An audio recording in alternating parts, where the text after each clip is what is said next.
Welcome back to episode 48 of the Xbox North podcast.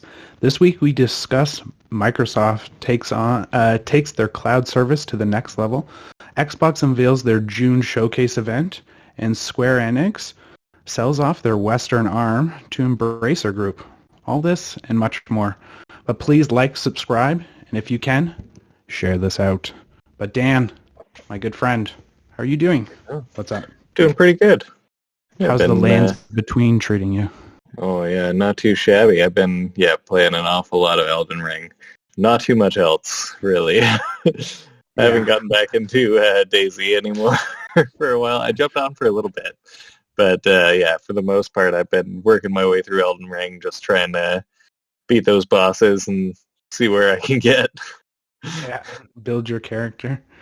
Yep, just build it up and build it up. I finally respec for the first time because I was doing like a spell sword type thing, but I figured once I got the Sword of Night and Fire, I was going to build something around that a little more because that's pretty fun. And now I've got another crazy spell that basically does the same thing as the beam special attack on the sword does. So I can do it with my spell or my sword now. Oh, so you're using that sword I sent you where it shoots like the fire, it has the fire attack as well? Yeah. What's it called? It's the Sword of Night and Fire. Night and Fire. And so the knight shoots out like a crazy, Kamehameha beam, basically. Yeah. And then, you can do an alternate special attack where he just, charges up and throws, a big pile of flames at everything in front of him. So it's a big AoE attack, and, it's a pretty devastating sword there. There's... sorry, and then? And then I just got to a point, a few minutes ago and everything, where I found the Sorcerer Azure, I believe, and you get Azure, or the Comet Azure as one of the spells, and it takes up 3 spell slots. So where I could have 3 individual spells, I can only have the one now, but it does the same sort of spell as my sword. So I just shoot another big Kamehameha wave. Now I can do it from horseback. So you're just you're slowly turning into an Elden Lord. Oh yeah. It just melts bosses and everything too. It's kind of weird and finicky sometimes, but when you get it right on a guy, I can just demolish most bosses. It takes off a quarter of their health each time. Crazy how much experimentation this game allows you to have. How many ways you can go. You can change it up so many different ways and so slightly and everything too. I used to be the same type of character, but I was using katanas instead. And it really changes the way that you play because they have totally different attacks. And there's so many little things. We were watching a video not that long ago about 10 little secret ways you can do. And you can do feints and everything, and you can do quicker short attacks when you're crouched and all sorts of crazy stuff. And after I watched that, I was just oh, this game is so deep. It's so interesting. It's so... There's just so much to it. When the gameplay is so... there's so many layers to it. That's what you really appreciate. That's why I loved Halo. There were so many things you could do with the physics or with the grenades or just, little things like that where the gameplay itself or just more knowledge of the game really unlocks just even different gameplay aspects to it that you wouldn't even think existed in the game. Well, heck yeah. And it's just that much more of a realistic game that way, I feel it gives you that feeling that it's more real just because everything's so detailed. You're rolling under the arm of something or around something, and it feels just so good to be able to dodge something out at just the right moment and just get out of the way. When you see your life doesn't get touched and you're just in that little safe zone between his body and his sword swipe behind you, or you're you just close the gap that much more. Yeah. I wish there was a, when you're running, I wish there was a slide, in shooters where you could slide on your feet. That would be amazing. It would be so cool, if you could slide and hold your melee, like either like the left or right trigger or something, and you like pulled out your sword and did like a little like swipe to their like leg. Oh man, that was so cool. Like slide underneath a dragon. Because I feel like the gameplay is good enough to add like more layers to the mechanics. Like this game introduced jumping. So if you play Dark Souls, like you go back to that and be like, "There's no jumping in this. I'm out." Like, because you can jump over attacks and everything too. I love big tail sweeping across the ground, or a big scythe, or a big sword, or whatever it is they coming slam at you. The ground and do like the AOE. If you jump at the right time, it doesn't even affect you. Yeah. So, oh, it's amazing, and it solves that issue I've had with like pretty much every other RPG in the past forever, like in terms of realism, where it's just like, okay, I'm swinging my sword at this thing, and it just kind of sits there and takes it, and every once in a while it's just like, But this, like, you stagger them. And, you stagger them. Everything feels like it's actually doing things. Like, they can like pay more attention to what you're doing and everything. Like every time you block an attack or get around an attack or whatever, it feels like contact's actually being made. Somebody can smack you right down and like lay you flat out on the ground, and it takes you a while to get back up. And it's just it's a whole crazy different experience. It's cool. Yeah, you're definitely at the mercy of your animations and stuff, and your build-ups and your warm-ups. And finding those, I've said it many times, but finding those openings, and when you exploit those openings, I don't feel like there's like any other game where I'm like, I saw that and I took advantage of that moment. And it's a good thing. Like I needed to. I don't feel like I'm cheating the game by like finding somewhere where I can hide from something and try and attack it. I feel like it's just like it's almost inbuilt into the game. Like this thing will just run up and crush you. Unless you can find like a nice perch somewhere, or. But isn't that cool though? You're like the wizard. You're like, yo, I'm gonna go up on this high rock and just like shoot lightning bolts down on these guys and just like rain death.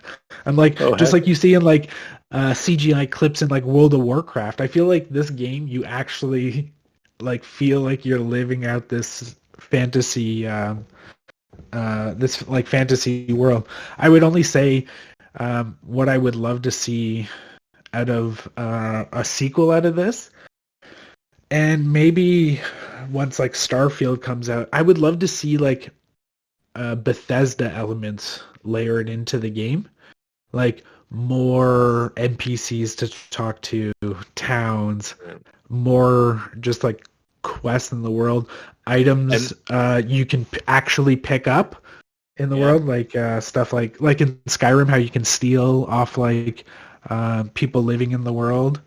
Just like everything, I love it, but everything is so hostile. I would love to go into a town where it's just like friendly people and stuff. And they're not trying to murder you. So and they're actually doing things, because I feel like that's the one thing that is the only thing that's missing from it is like, all the NPCs that you just normally talk to and everything, they're all pretty stationary. They don't go anywhere. You know where to go to find them and everything, which is nice. But like they'll teleport around, but that's about it. They don't tend to like walk around too much or anything, like, or do too many movements. Like the one guy's like reading books and he'll look up at you, but that's about it.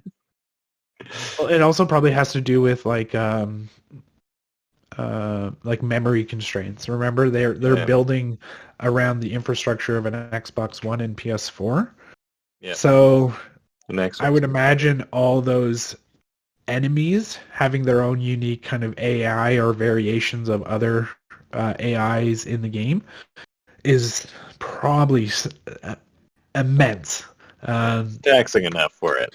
And they did a good job on the game. Like I haven't run into any like glitches really at all. No, like the game is great. It feels like a complete game. Like that's the shocker thing about this game is it's so like it's so big. Like you've never experienced a game so big, and it keeps on getting bigger and bigger, and it feels so complete. It feels over complete, where if they even add DLC, I would be like like, why would you need to do that? This game's huge. Every time I think I'm like, I'm like, okay, yeah, I'm probably like halfway through the game or something. I'm like, no, there's just another, like, there is way more. There is so much more. And like, I missed so much back there.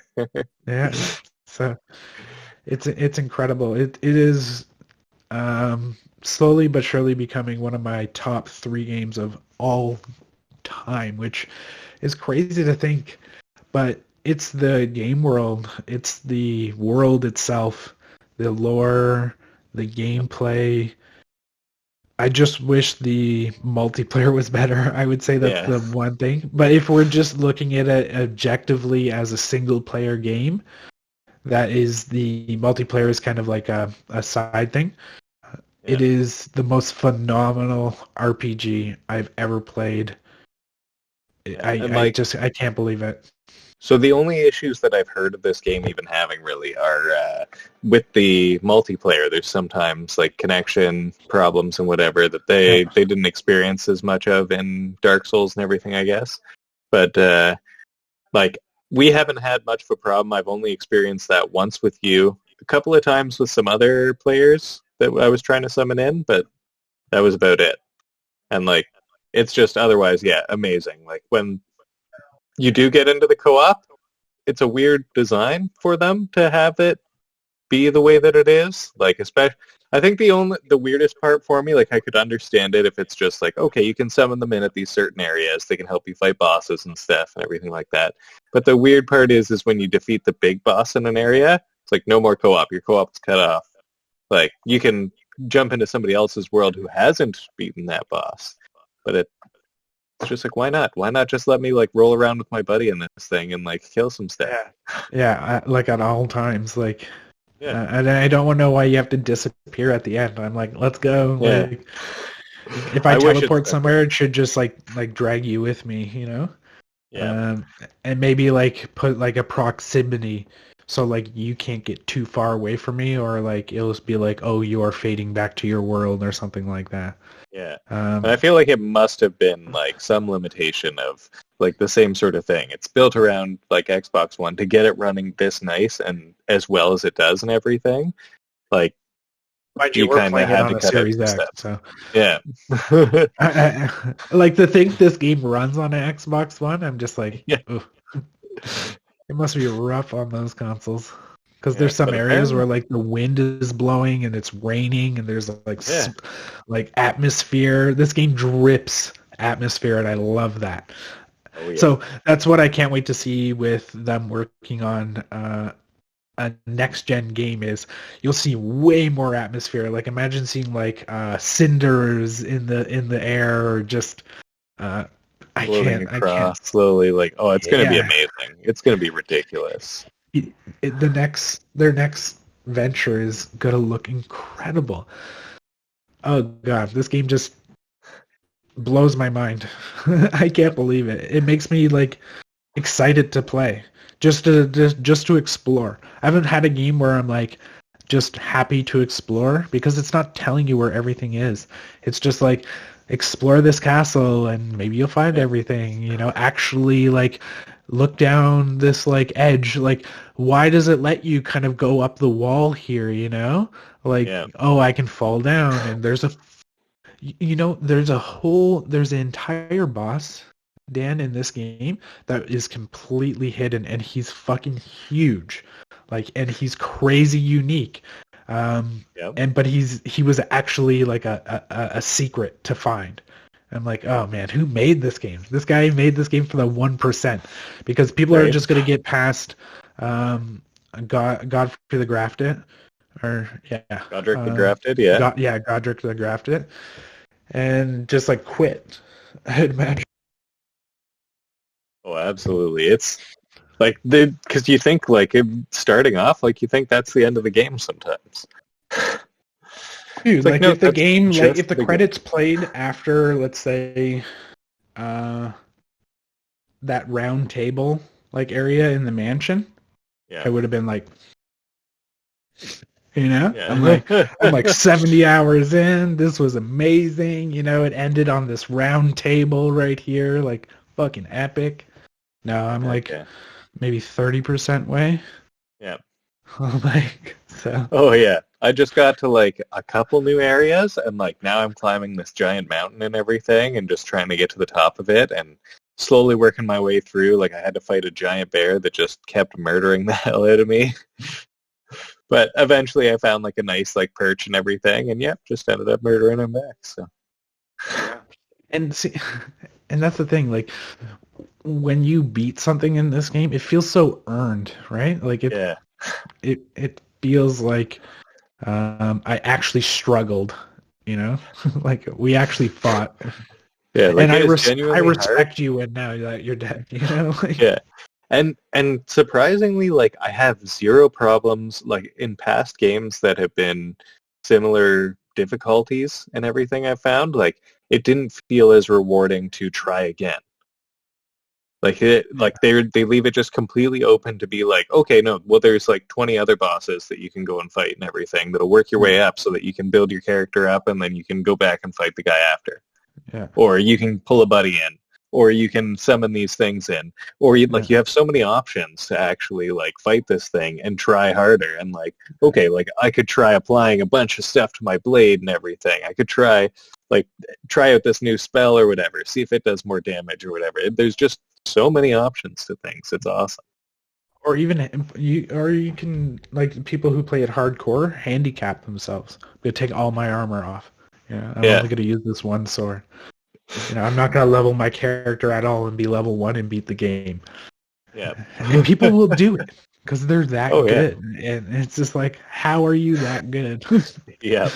He's like, I also did it on, like, I modded this children's toy so I could play. Yeah. Oh, well, it was even like a couple hours into playing, like, my character, I wanted to try doing it, like, just totally unarmed. And, like, it is hard to do it unarmed because you do next to no damage at all. And like you'd take just hours and hours to beat a single boss that way. But there's weapons you can attach to have your fists and everything. But it's it's a weird way to go about it where you can't just punch stuff barefisted. I went and tried to do it, and even the beginning training area, you're just punching stuff for like 30, 40 punches to actually take out like the training area, like people. Yeah. Takes forever.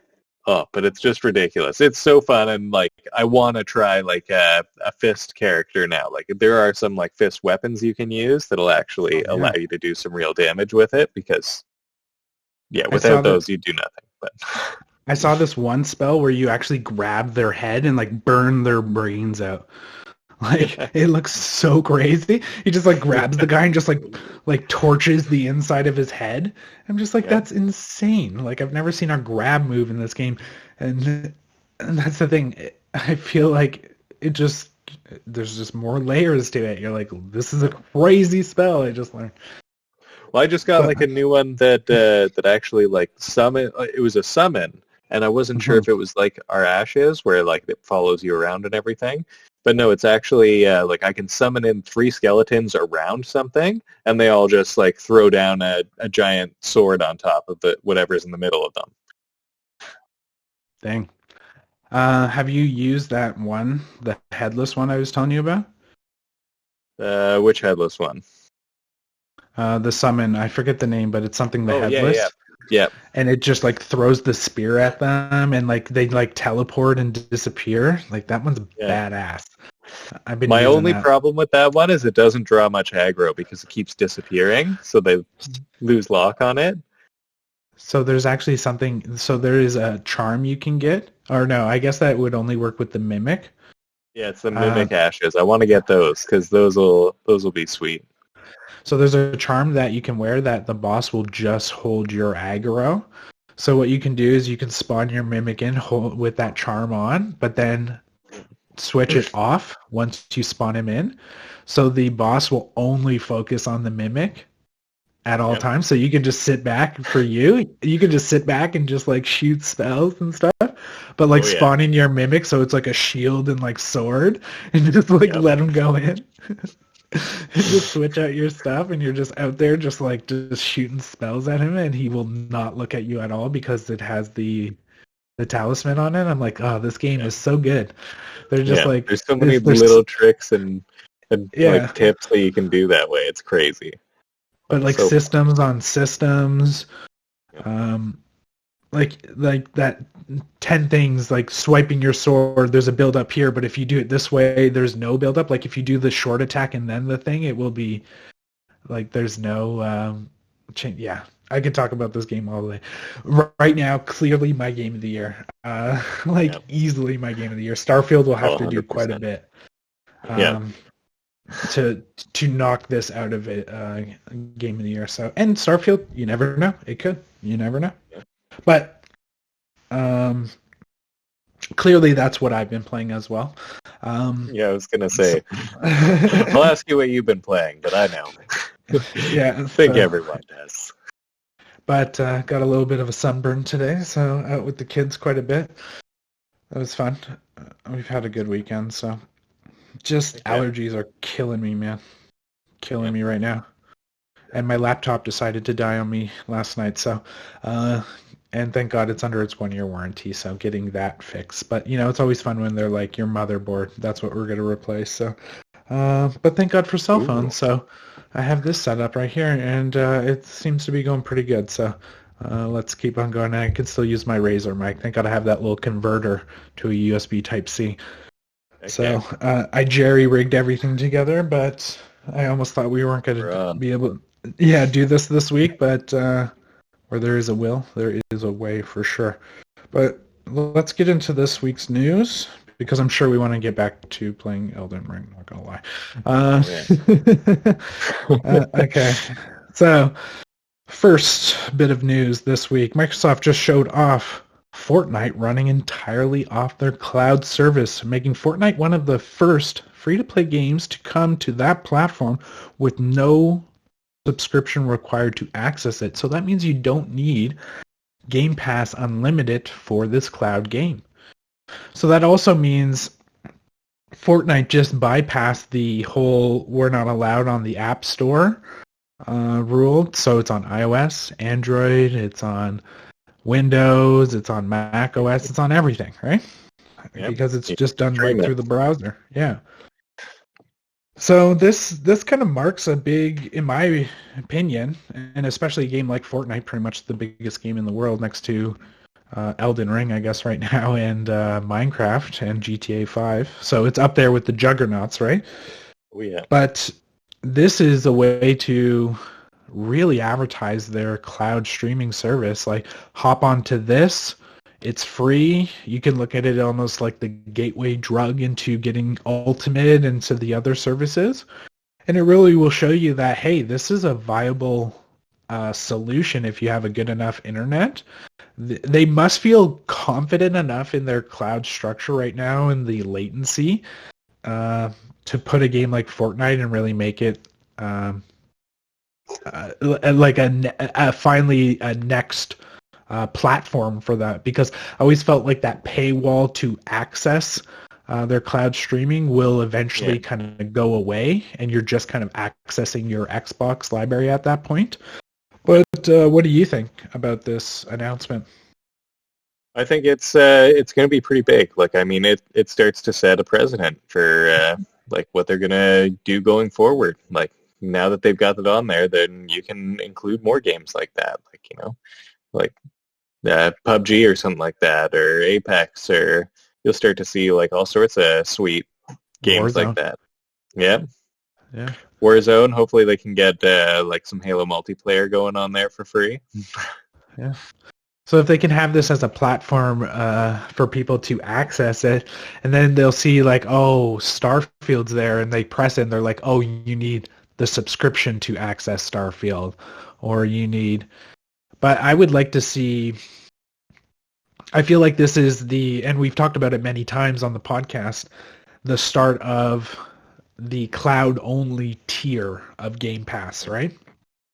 That when someone clicks on that who doesn't own an Xbox, doesn't own a PC, why do they want to spend a $20 for that tier that they're going to get no benefits out of besides actually streaming it to their phone or to their TV or whatever they do to get it.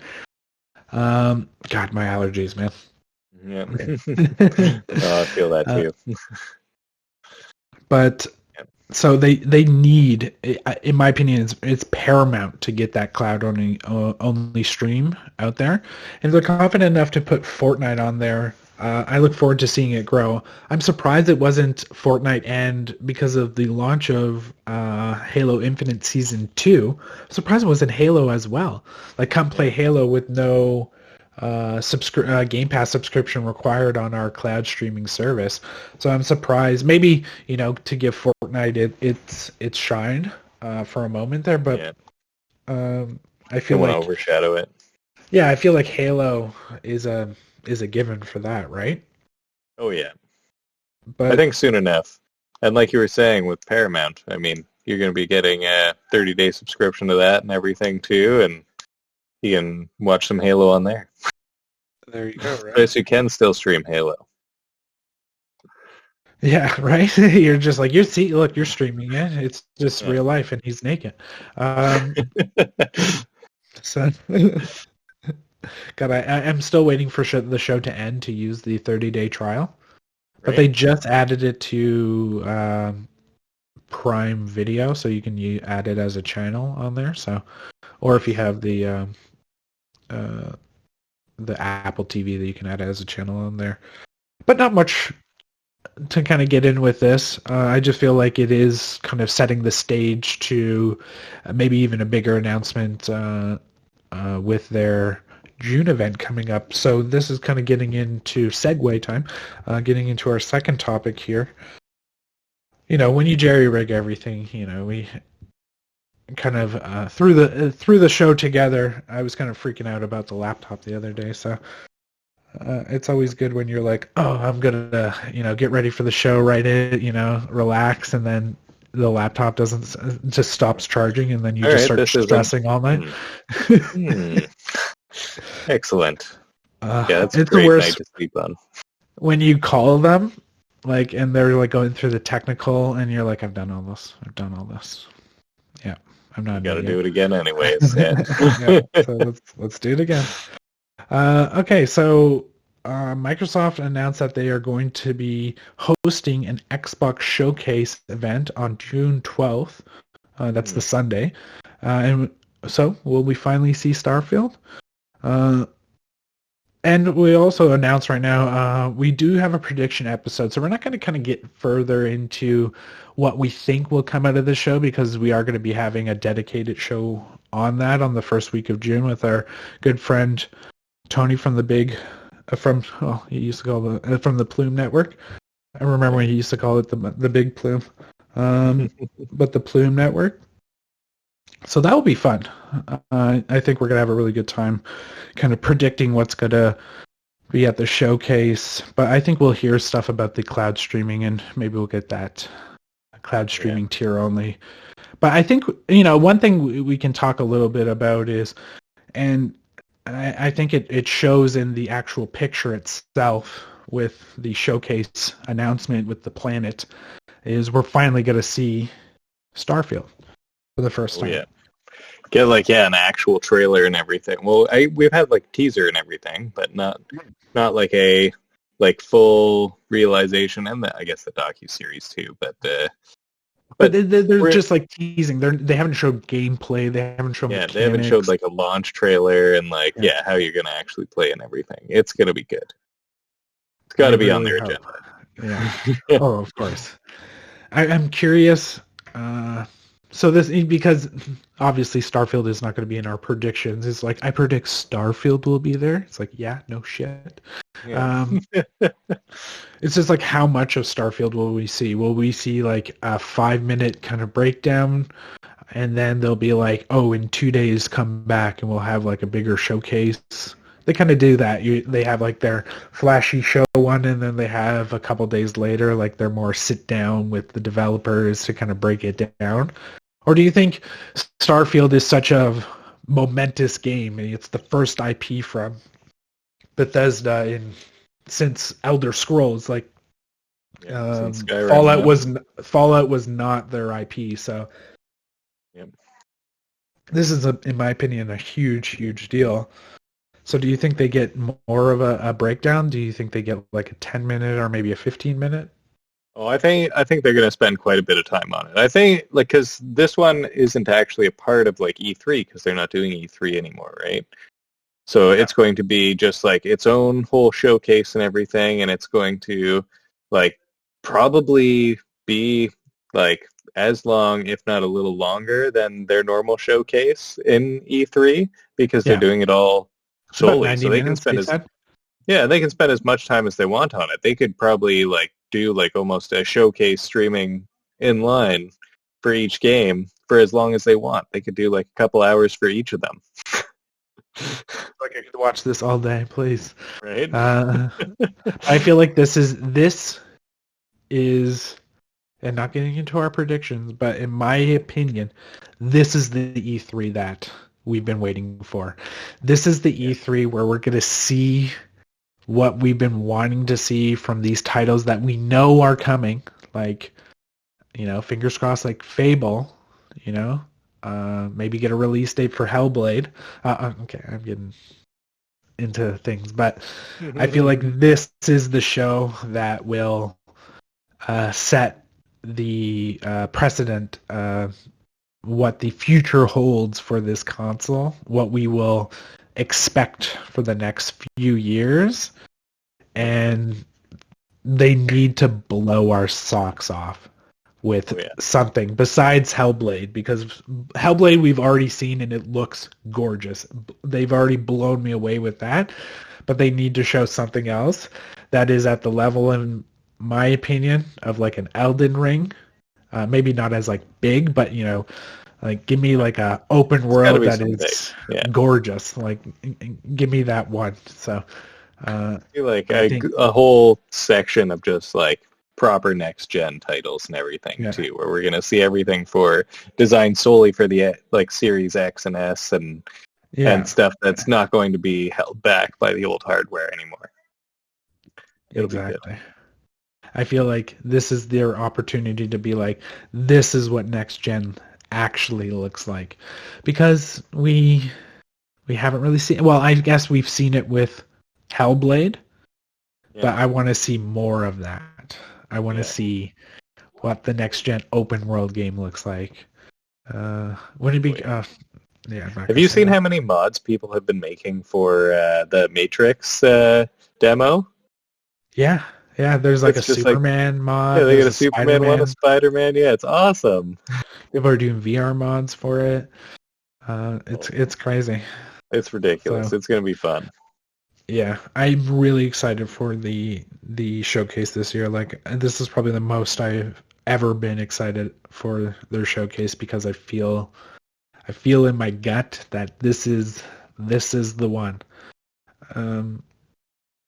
So yeah, excited. So June 12th is going to be a busy month for us for sure.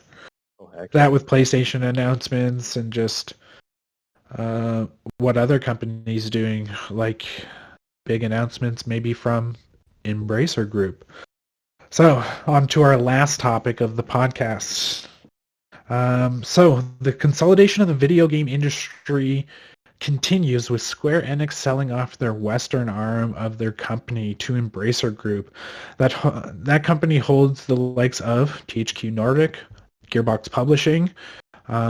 So they will be getting companies like Crystal Dynamics and Eidos Montreal, and also their respective properties like Tomb Raider, Deus Ex, and one of my childhood favorites, Legacy of Kain series. Yep. Like, talk about a series that probably also influenced games like Elden Ring, that and clearly Castlevania, but this is some crazy news right here.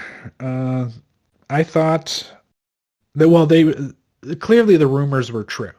Everyone was saying that it sounds like Square, or it feels like at least, that Square is trying to distance themselves from their Western studios. They keep on throwing them under the bus essentially, even though they're making their best stuff, in my opinion. Not their most popular stuff, but Square Enix has to appeal to the crowd that they appeal to. They make anime kind of weeby games, and that's not a bad thing. I love my Final Fantasy, I love my weeb game. Come on. But clearly they didn't want to embrace that side of their business anymore.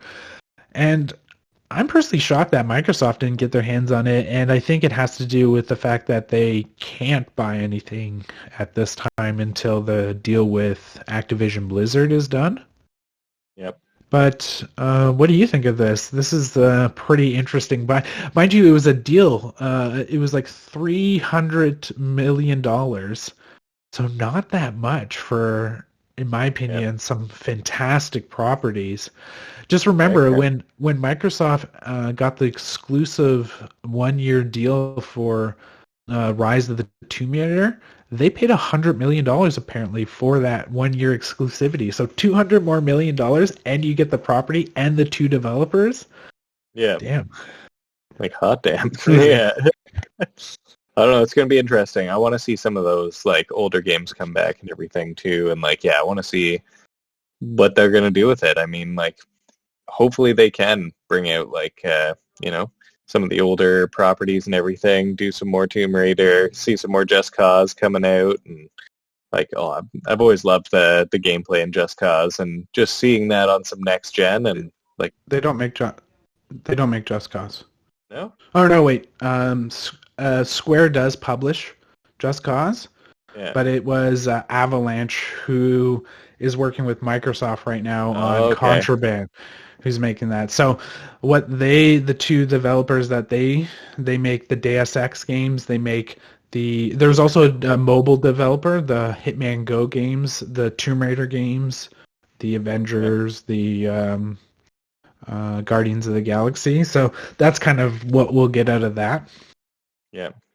I wonder if how Guardians of the Galaxy sold right off the bat, and how Avengers did probably played into this quite a bit, right? Well, apparently they lost $200 million or $100 million off the Guardians of the Galaxy game, so it did not do well for them. But I feel like they just didn't market it, and they had they had gold on their hand. And I feel like they screwed it up with the Avengers launch, because everyone was like, oh, I hate the Avengers game. It sucked. Why would I buy a Guardians from the same publisher, at least, not the same developer? So I'd say the good thing that came out of this acquisition is the fact that Embracer Group is known to be third party. They develop for everything. And actually, it seems like they have a great relationship with Game Pass as well in Microsoft. So you never know. We could get maybe these titles into Game Pass. But Embracer Group, they have a ridiculous amount of employees, Dan. They have a ridiculous amount of developers. I think it's over 80 or over 100 developers, something crazy like that. And they have so many properties under their belt. So if you look at if people are saying, oh, Microsoft buying Activision Blizzard is turning into a monopoly, if you look at the piece of the pie Embracer Group has, it's crazy. Yeah. We're talking Deep Silver, I think, is also under Embracer Group. There's tons of publisher. I think they own Saber Interactive now. They own a ton of companies. And from what I know about them is they essentially just let the companies do what they want. So I feel like Crystal Dynamics and Eidos Montreal almost has the leash taken off of them finally, because from what I've heard from even the developer of I think it's called Balan Wonderworld, he said it was a nightmare working with Square-Enix. And Dan, you know what they said? They said this $300 million will let them invest into cloud gaming, blockchain, NFT stuff, and the whole internet just groaned and this is okay, you sell off some of your best developers so you can invest into NFTs and blockchain. Yeah, have fun with that. I can't wait to get my Cloud Strife NFT. So, but definitely consolidation. Huge amount of stuff.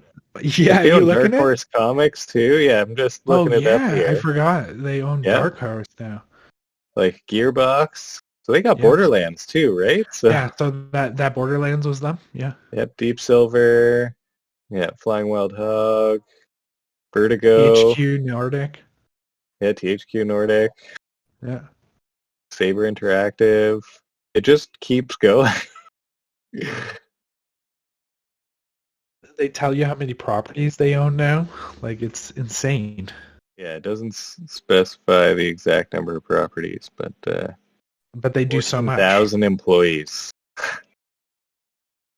It's crazy. That is insane. That's a huge number. They are huge. Yeah, it has 10 operative groups consisting of 124 internal studios. Yeah, see? Like over 100. Like, that's crazy. Yeah.